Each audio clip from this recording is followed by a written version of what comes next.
Saudara, kita lanjutkan lagi proses deepening dan broadening dari Tai Chi.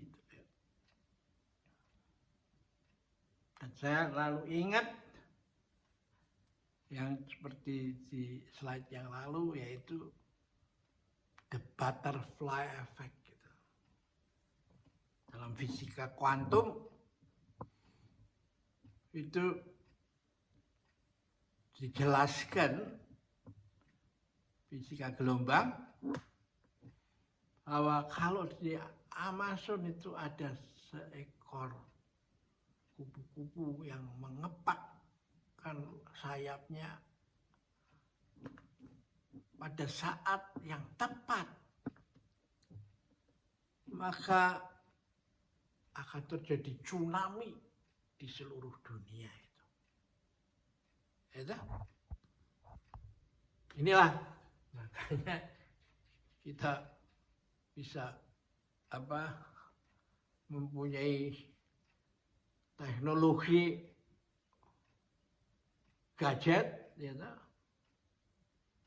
sehingga kalau Anda duduk bersama keluarga lagi makan sama-sama, dan salah satu dari anak kita memegang gadget dan bicara, dia bisa menghubungin rekannya yang ada di Washington, di London, di Beijing, di Sydney, Nah ini nggak pernah terpikirkan. Nah, kearifan kuno ini sudah memahami itu, karena melihat dia ini sebagai mikro dan makrokosmos.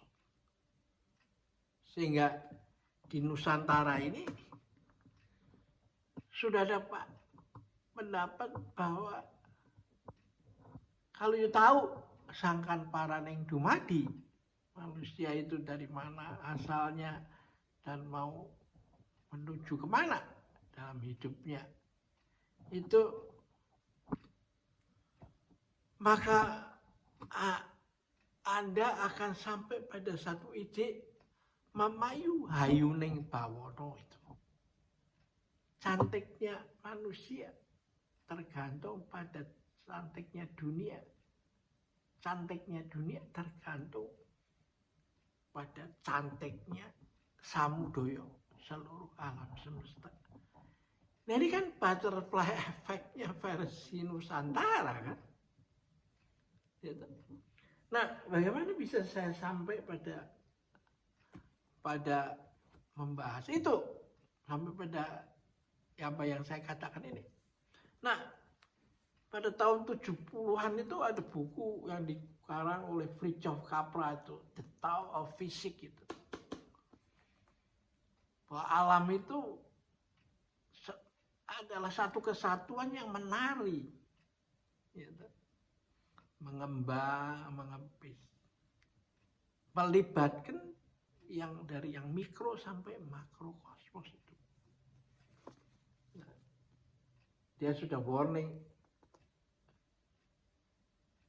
keresahan yang ada di barat, tempat yang diklaim sebagai sumber ilmu pengetahuan, itu disebabkan masyarakat di sana telah berkembang ke arah sifat laki-laki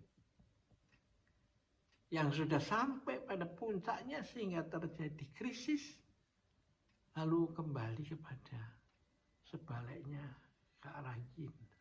Nah ini yang disebut Tai Chi. Lalu kembali lagi setelah ekstrem peaknya daripada puncaknya dari yin, lalu dia kembali ke yang lagi. Jadi itulah yang disebut the cosmic dance itu. Dan karena itu memang ya udah nggak usah gengsi-gengsian bahwa antara barat dan timur itu ya harus begini. Gak bisa masing-masing mengklaim saya paling hebat dan yang lain itu ada artinya. Nah, setelah sampai kepada pikiran itu, yaitu lalu Capra menulis buku yang kedua, yaitu The Tao of Physics. Nah, judulnya ini The Turning Point itu. Setelah masa pelabuhan, datanglah titik balik itu. Yaitu kembali ke timur ini ya. Dan setelah itu berkembang lagi bukunya menjadi The Web of Life itu. Oleh Fritjof Capra juga lanjutannya deh. Bahwa karena hidup itu adalah jejaring gitu. Semua kait mengkait. Nah, kalau begitu kan artinya apa? Saling menghidupi dan membatasi kan. Bukan dikuasai oleh the fittest kan. Itu paling kuat. Dan itu ditegaskan oleh Charles Darwin bahwa survival of the fittest itu hanya satu sisi dari mata uang yang sama. Sisi sebaliknya yang seringkali disembunyikan adalah the warning bukan yang terbesar, terkuat, dan paling pintar yang bisa survive, tapi yang bisa mengikuti perubahan itu. Sehingga diperlukan sifat yang lentur itu. Seperti yang dilatih di dalam Tai Chi itu. Nah, karena masing-masing itu bukan terikat secara fisik, seperti dilem, diikat, barang-barang berbeda dilem, diikat, dipaku, disemen, yang tidak model ilmu fisika Newton, model mesin Newton, dan juga John Dalton ya, atomistik. Tapi materi itu mempunyai sifat gelombang itu. Mempunyai ambivalen, satu saat muncul sebagai gelombang, satu saat muncul sebagai materi. Dan kita tidak bisa menentukan di mana posisinya secara pasti, seperti pada ilmu fisika Newton dan John Dalton. Tapi yang bisa didapatkan hanya kebolehjadian itu. Mungkin ada di sini, mungkin ada di sini, nggak ada yang tetap itu. Cak Nur itu menjelaskan dengan menarik itu. Saya kalau ikut ceramah dia itu, ya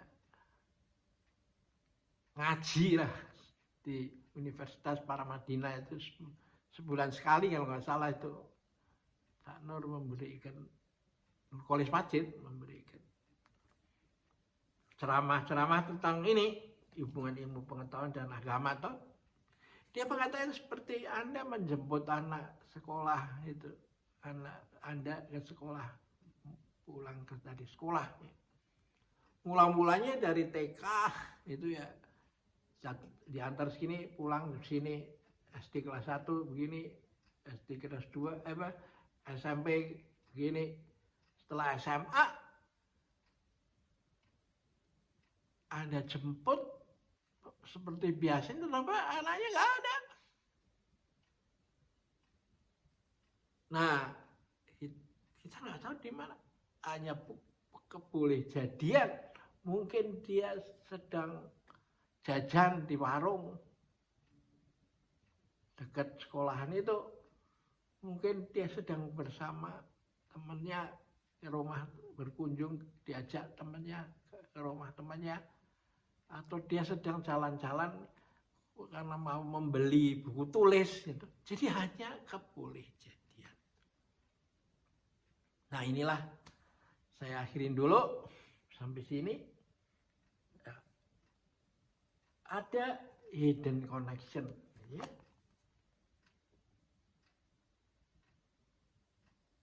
Dari situlah lalu kita mencoba membuat serial seminar itu ke berbagai perguruan tinggi, ya, di Jakarta sampai ke Jogja, ya, Semarang, untuk mengolah buku-buku Fritjof Capra ini, ya.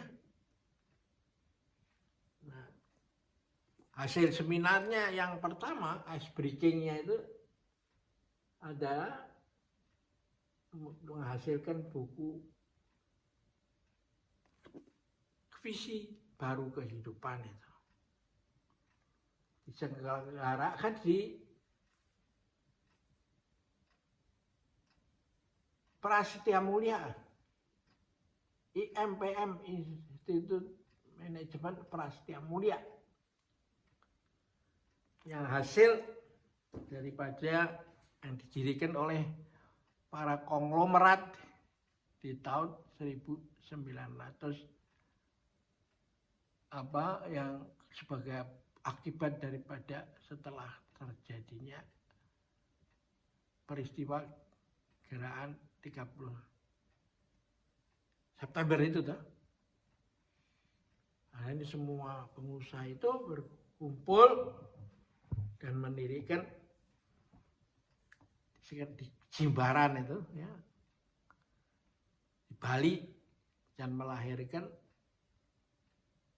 perguruan tinggi IMPM, Institut Manajemen Prasetya Mulia, yang sekarang berubah menjadi UMPM, UPM Universitas Prasetya Mulia. Dari institut berubah menjadi universitas, ya. Oke, kita akhirin dulu sampai sini dan kita lanjutkan berikutnya yang lebih menarik. Kita bahas secara detail buku ini yang dimana diinisiasi oleh Budi Munawar Rahman, salah satu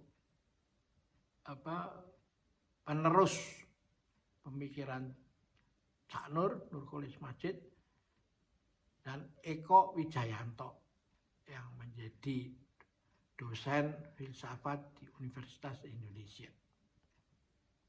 Lalu ada lagi Dr. Suryadi, ahli fisika lulusan Jerman dan Swiss, yang